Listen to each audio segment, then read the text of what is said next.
Mesdames, Messieurs, bonsoir et bienvenue au flash de 18h sur la télévision du Burkina.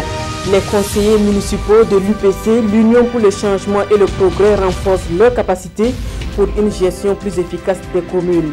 Réunis depuis ce matin à Tangen Dassouri, ces participants vont se tabler sur les capacités des conseillers municipaux, leurs attributions et leur rôle dans la gestion des affaires locales. Cet atelier, qui est organisé par le groupe municipal UPC de la commune de Ouagadougou, marque le début d'une série de formations sur divers thèmes au profit des conseillers municipaux durant leur mandat. Le syndicat national des secrétaires du Burkina, SINASEB, s'insurge contre la décision du ministère de la fonction publique qui veut que les secrétaires ne soient plus recrutés par voie de concours de la fonction publique, mais simplement sur le tas. Le SINASEB parle alors de mauvaise gestion des ressources humaines et de mauvaise gestion de la carrière du secrétaire. À cette assemblée générale, le syndicat conteste purement et simplement la décision et dénonce la non-satisfaction de sa plateforme revendicative déposée depuis le 29 septembre 2016.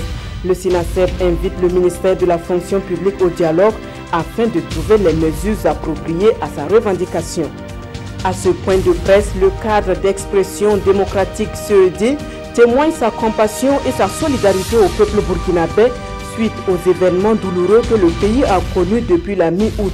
Le CED encourage les victimes de l'attaque du café Azir Istanbul et présente ses condoléances aux familles endeuillées. Pascal Zaïda et ses camarades s'inclinent également sur la mémoire du docteur Salifou Diallo. Aussi, le CED invite le gouvernement à se pencher davantage sur la sécurisation du pays afin d'éviter d'éventuelles attaques terroristes. Hors de chez nous, une nouvelle victoire de João Lourenço sous la bannière du Mouvement populaire pour la libération de l'Angola, le MPLA, ce parti qui est au pouvoir depuis l'indépendance du pays en 1975. João Lourenço obtient 61,1% des suffrages et dévance de plus de 30% son adversaire immédiat. Contrairement aux observateurs internationaux qui attestent de la légitimité de cette victoire, les deux grands partis de l'opposition ne reconnaissent pas les résultats. Un refus qui ne va en changer en rien la gestion de l'Angola puisque João Lourenço prendra ses fonctions d'ici quelques semaines.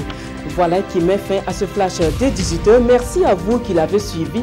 Le prochain de retour de l'information, c'est à 20h et c'est en compagnie de Fousseni Kindo.